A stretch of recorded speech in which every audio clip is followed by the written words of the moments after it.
This is an IBM PC XT. It's manufactured, of course, by IBM, and it sells for about $4,000. These are IBM clones, or lookalikes, or theoretically compatibles. They generally cost less than an IBM, and they claim to run IBM software. But will they or won't they? We'll find out next as we take a look at the IBM clones on the Computer Chronicles.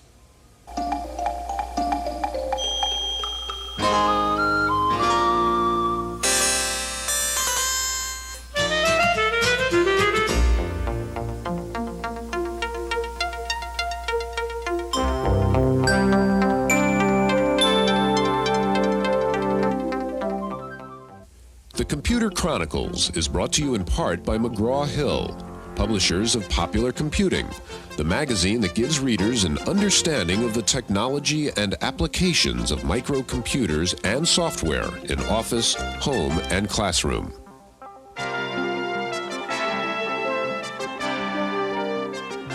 Welcome to the Computer Chronicles. I'm Stewart Cheifet, and this is Gary Kildall.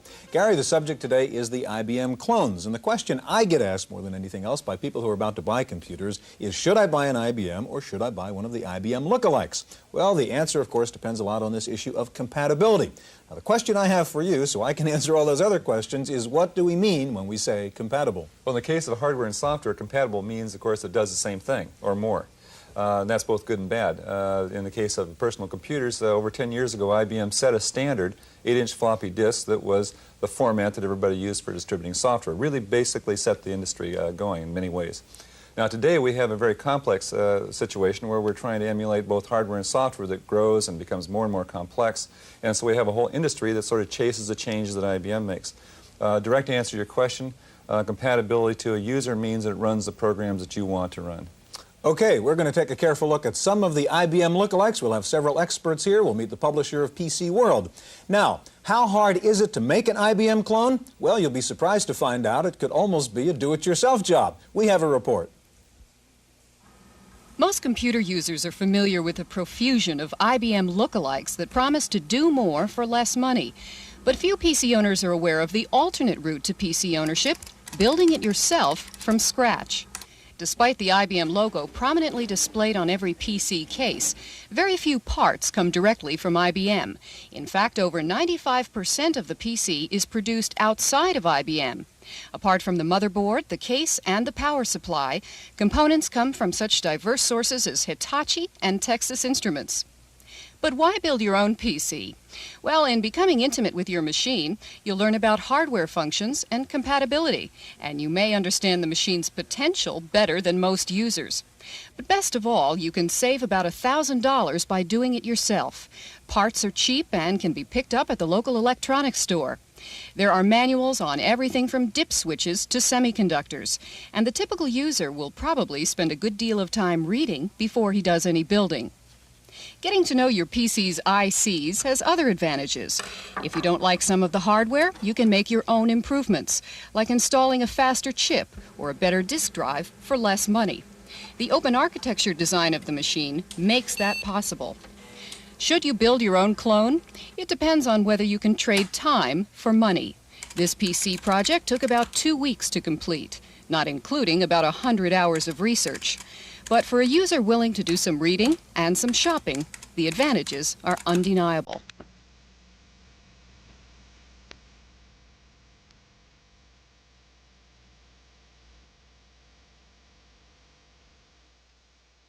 Okay, with us now is Ed Juge, Director of Market Planning for Tandy Radio Shack, and David Bunnell, publisher of PC World magazine, Macworld, and a couple other things. Gary?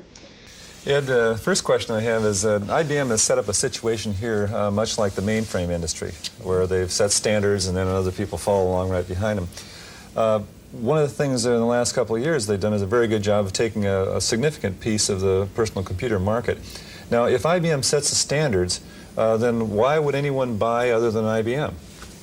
Well, IBM has certainly set some standards to which a lot of software companies have written. The reason that we feel that we'll do well with the Tandy 1000, for example, which is our primary compatible, is that it offers a price-performance advantage that you don't have with IBM.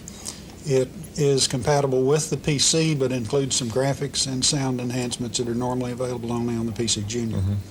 Ed, now I've seen, I think, the 1000 advertised as the, quote, mirror image of an IBM PC.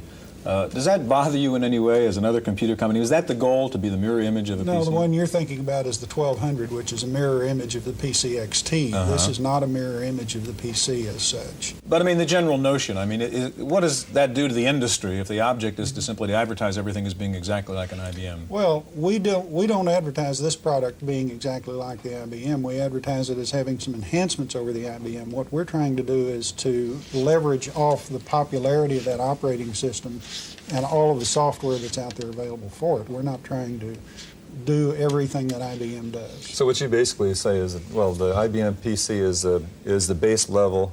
Now what we'll do is we'll enhance that by... We'll try to bring something else to the party. So, for example, something like a Compaq would offer, let's say, portability, where one of their, let's say, the XT would not, or something like that. David, from your perspective, is this good or bad for the industry, this obsession with IBM compatibility? Well, I wanted to make a point first, which is that a truly successful compatible machine usually offers something different than a PC. It's not a mirror image. The machines that have been mirror images have not been successful, so the Compaq has been successful. There's a lot of excitement about the Tandy 1000. The Data General 1, which is a briefcase portable, has created a lot of interest. So I think a compatible computer has to offer something special, but the important thing is to be able to run the same software base. Now, the question you raise is one that's being debated a lot in the industry, because if you have one standard and everyone adheres to it, it tends to inhibit creativity and innovation. And so I think that's true, that there is an element of that.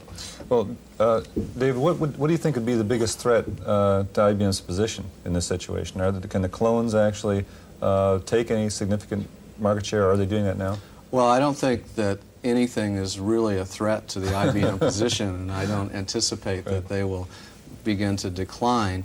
But personal computers are used for so many different tasks that there can be many different kinds of personal computers, and people have different needs for different types of systems, and IBM can't make them all. One I guess, view you could take of this is that if a clone that is actually offering more like portability, for example, becomes successful, a successful notion like that, then isn't it the case that IBM would or even has got in there and taken that market to some extent?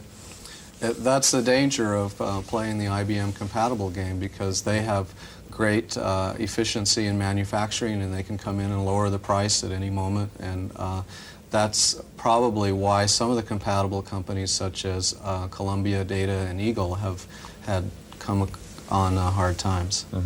Ed, I want to ask you about the Tandy 1000. As David mentioned, it is getting a lot of good press as an IBM compatible.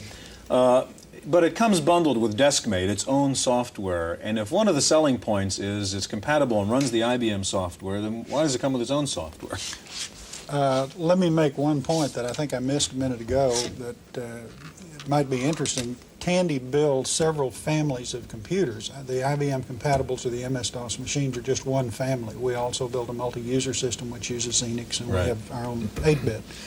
The reason we brought out DeskMate, which is really it's a combination of about 6 different applications. You have a little simple text processor, there's a worksheet, there's a little database manager, telecommunications, calendar function, which is kind of a running to-do list, and an electronic mail system, was of course to bring out a package that, number one, would give the user something that he could use immediately when he takes it home, that might just be all the software he ever needs, if he has simple needs. Number two is, frankly, it's an easy way for our people in the store to learn how to demonstrate the product, because DeskMate will be available on all of our product line. It's nice to have something like that you can bundle with the package that gives it some additional value. Okay, David, I want to ask you, and maybe I want to get to the question of some of the standard tests, Ed, for compatibility, and we hear about Lotus 123 and Flight Simulator as some of those tests. I know you've got Flight Simulator there. Maybe you can try to load it. Right. And meanwhile, David, why are these considered sort of benchmark tests of compatibility? What do they test? Well, Lotus 123 and Flight Simulator call on the BIOS, which is separate from the operating system. It's code that's on the ROM chip, and so a real compatible computer has to emulate that code without copying it. And that's become the test for compatibility. It's also interesting if you take a look at something like a major change in the operating system interface like Top View that IBM has introduced. What does that do for the compatibles? They have a whole new now level of software to implement in a compatible but without copying. I think that's one of the major problems is the IBM standard, so-called standard, is a moving target and it keeps changing, so people have to keep scrambling to update to the latest level. So, do you think it's possible to actually have 100% compatibility with the complexity of the systems that we have now?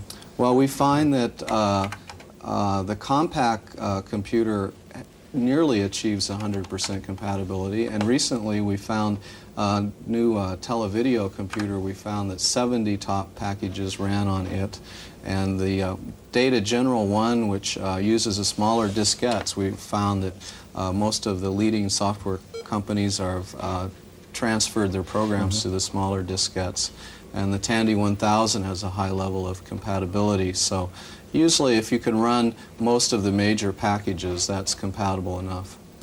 Well, lo and behold, Flight Simulator seems to be coming up on the Tandy 1000. Now, one last question, David. In terms of IBM, and as you mentioned before, nobody's really going to threaten them. We hear much about what they really think about this whole clone business. What do you think is the IBM strategy, or do they really care? Well, I think the IBM strategy has been to have an open system to encourage the development of a lot of software for their computers. But as they increase the amount of machines they manufacture and the efficiency of their distribution system, they lower their prices and they try to take bigger pieces of the action, and it would be foolish to think that they're not highly competitive and that they don't want to dominate the market, because they do. Okay, gentlemen, thank you very much. In just a minute, we'll take a look at one of the most successful of the IBM clones, and we'll talk to a lawyer about how legal or illegal it is to make one. That's coming up next.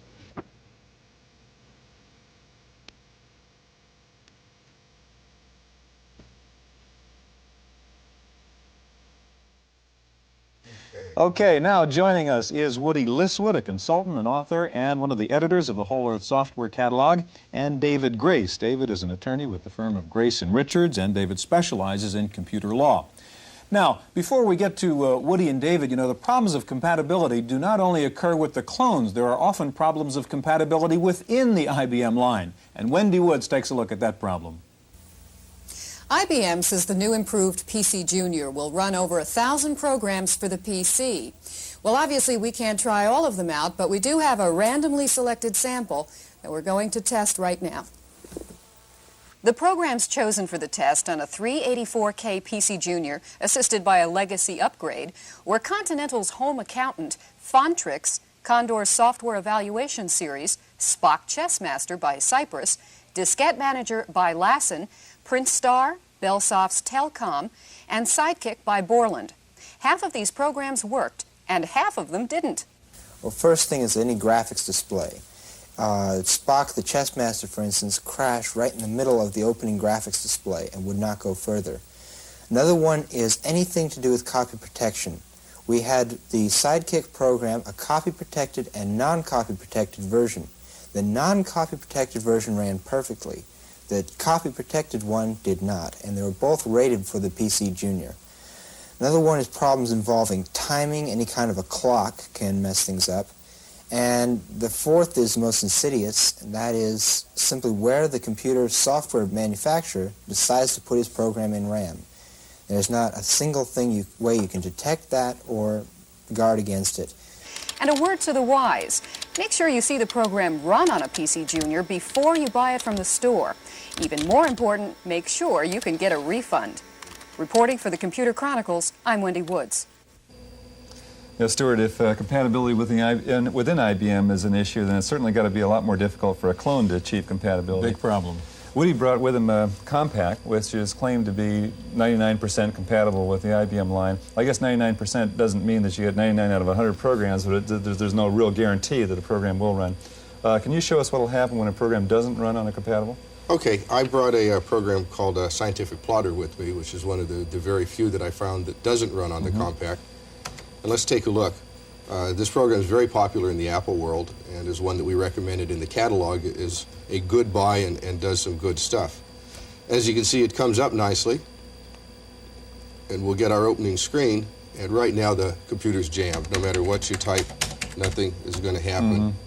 Well, and this is go back to powering a machine down and restarting the computer system again. Does a user have any recourse at this point?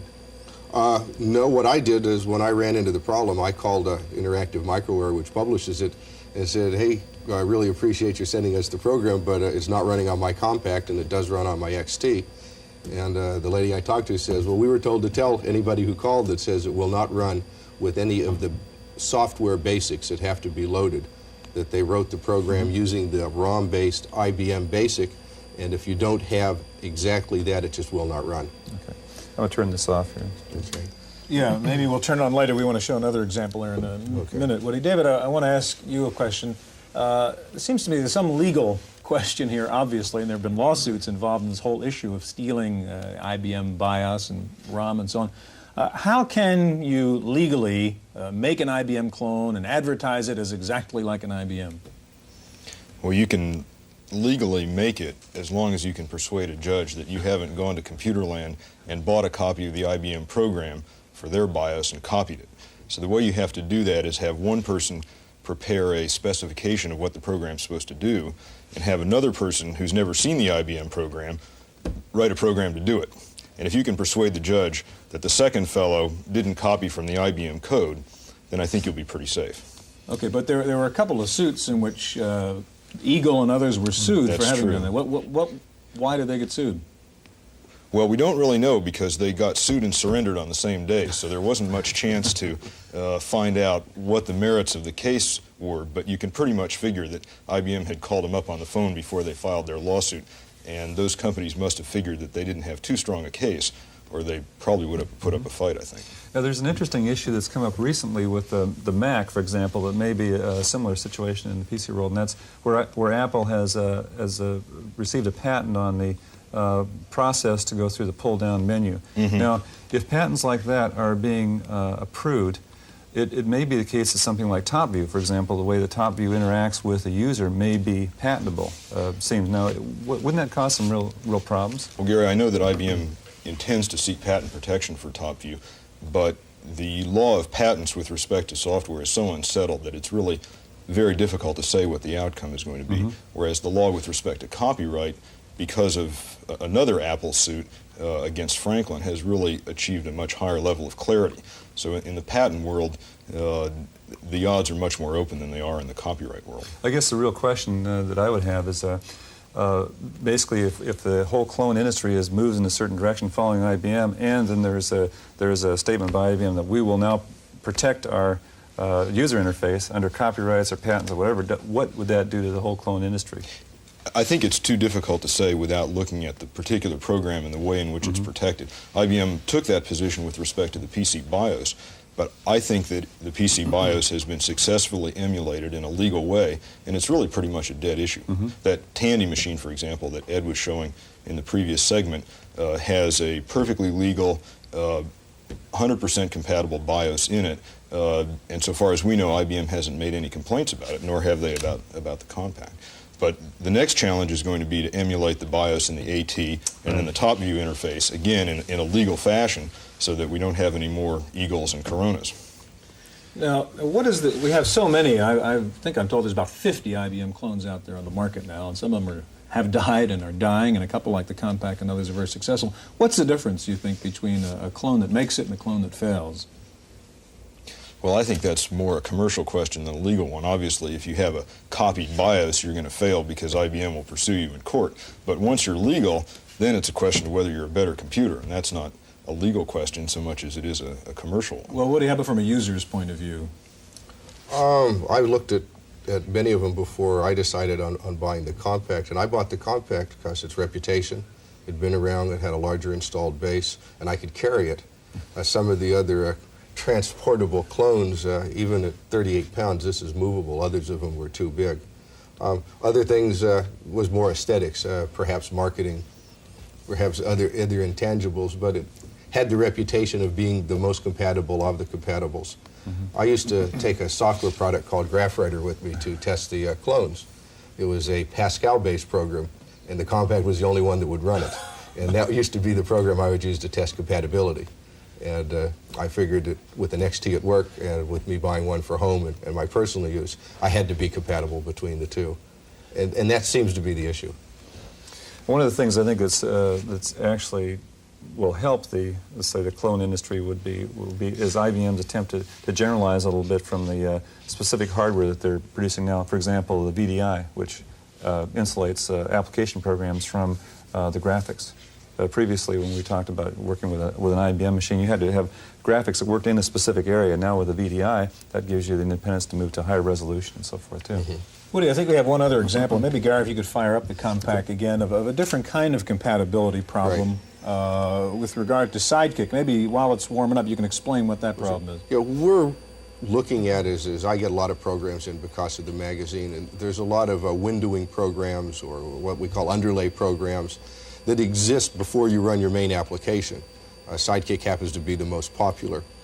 As the Compaq boots, you'll see Sidekick come up on the screen and load in, and then you'll see another program called Wonder, 1DIR, which is a directory manager for the hard disk. They both work relatively well together. However, they get in the way of other programs when they want to run. I'll give you an example of one which we can't see, and then show you an example of one which we can. So this is really just the tip of the iceberg, isn't it? Because when we get into something like TopView again, where you're talking about multitasking and networking, absolutely, these programs are all designed to run on single-user, simple systems where they took over the whole computer. And now when you get in there in a situation where one program is running in a multitasking world with another, and they start to access the screen at the same time, then the whole issue becomes more difficult. Could you take us through it right now? We have just a little bit of time. Sidekick has just come up. Wonder has just come up. Sidekick, for example, will, I'm going to run SuperCalc 3. And I want you to watch the screen. SuperCalc 3 is an unprotected program, very good on graphics. Did you see the message? With Sidekick in there, it is not able to find itself, and it gives me an error message that says, I don't know where I am. Would you please tell me where I am? So this is program incompatibility, not incompatibility. Yeah, I call it kind of software incompatibility, but everybody's trying to use the same memory at the same time and just louses it up for everybody. And to be fair, you have the same problem when you try to run this on your IBM XT. Yeah, this is not a hardware compatibility problem. It happened to me on both. Okay, well, we're out of time for this part of the program, gentlemen. Thank you. Now, the reason we're talking about IBM clones on this whole show is because of the power of IBM and almost a mythology around the power of Big Blue. Well, commentator Paul Schindler has some thoughts on that. Oh, excuse me, I was just completing my morning devotional. I realize my rendition of the IBM corporate logo is rather poor, but my plaster of Paris busts of IBM chairman John Opel and IBM PC guru Phil Estridge are in the shop being repaired. Actually, I think the idea of worshiping IBM would be kind of amusing. After all, the PC clone makers have been doing it for years. Frankly, I don't like it. I think personal computing is just another market that IBM has set the standard for, not because it had a superior product, but simply because it was IBM. I admit the PC market was in turmoil and ferment before IBM entered it, and that was rough on users. But that turmoil had an advantage. There were a lot of people trying to give everybody more computer for less money. IBM just waited and watched while a lot of other companies, notably Apple Computer, defined the personal computing market. Then IBM came in and used its traditional relationship with DP people to suggest to them they should buy IBM and nothing else. The result? With the exception of Apple Computer, all of the non-clone PC makers are dying on the vine. I don't own a clone. I don't even own an IBM PC. And I don't think I ever will, because I want to encourage innovation, and I think you should too. In fact, we should all root for the non-clone PC makers to be successful. That's my opinion. I'm Paul Schindler.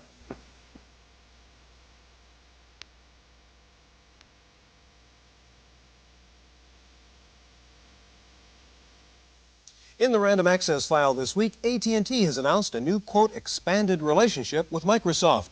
What that apparently means is a new push by AT&T to establish its Unix operating system as a new industry standard. At the annual Unix show in Dallas, AT&T said that it is working with Microsoft to assure that Microsoft's Xenix version of Unix is compatible with AT&T's System 5 Unix. AT&T also announced that Intel, National Semi, and Motorola have agreed to adapt their new microprocessors to work with the Unix System 5. The big Unix show was held at the country's first permanent computer expo in Dallas. It's called InfoMart, and it opened last week. It cost nearly $100 million and has 1.5 million square feet of floor space. In the What Have You Done For Me Lately category, Xerox has announced that it will unload the Shugart disk drive company, which it bought 7 years ago. Shugart pioneered the 5.25-inch floppy disk. The stakes are getting higher in the software piracy battle. Forget the young hackers. MicroPro has just sued Giant American Brands Incorporated, claiming that it illegally copied WordStar and other MicroPro programs. A just completed study by the Commerce Department says the United States software industry now has 70% of the world's software market, currently estimated at $18 billion. The study says that with proper copyright protection and trade policies, the U.S. software industry can soon grab 75% of the world market, which is estimated to be worth $55 billion in just 2 years. Speaking of software, here's Paul Schindler's pick for the week. If you think I'm bad on this thing, you ought to hear me on the piano. I'm one of those people of whom it can honestly be said that they can't carry a tune in the bucket. Besides that, though, I still like TuneSmith PC. Now, I've seen a few music-making programs in my days, but this one really takes the cake. The important difference between TuneSmith and the other music-making programs represents a fundamental dichotomy in the computer business. Do you teach music to programmers, or do you teach programming to musicians? Now, I don't know if John Brink, the author of TuneSmith PC, is a musician or not, but if he isn't, he should be. Let's have a look at the program. It includes a tutorial section to teach you how to use it, and to start you off, there's a skeleton with the basic instructions needed to begin writing a piece of music yourself. The music, by the way, consists of simple basic language programs interpreted by TuneSmith. Finally, there are the demonstrations you've been listening to. What makes TuneSmith impressive is the fact that the IBM PC was never meant to make music. It has only one voice. That is, it can sound only one note at a time. And yet, by playing the notes so quickly, it simulates chords. It fooled you, didn't it? It fooled me. TuneSmith is one heck of a music-making program. $50 from Blackhawk Data in Chicago, Illinois. For Random Access, I'm Paul Schindler. Bubble memories may be making a comeback. The much-heralded bubble memory devices of a few years ago faded when problems of cost and speed got in the way. But researchers at Carnegie Mellon Labs in Pittsburgh say they have come up with a new bubble memory that is 16 times more efficient than earlier versions. There's a new computer device being tested in New Jersey that can do an instant brain scan and determine whether or not the subject is under the influence of drugs. It's being tested by police as a possible supplement to breathalyzer tests for drunk or drugged drivers.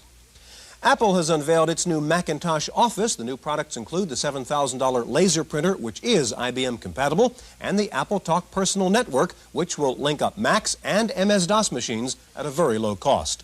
The much-touted and promoted Apple Super Bowl commercial hit with about the force of the Miami offense. Great hype, but generally considered to be a letdown after the stunning 1984 commercial of last year.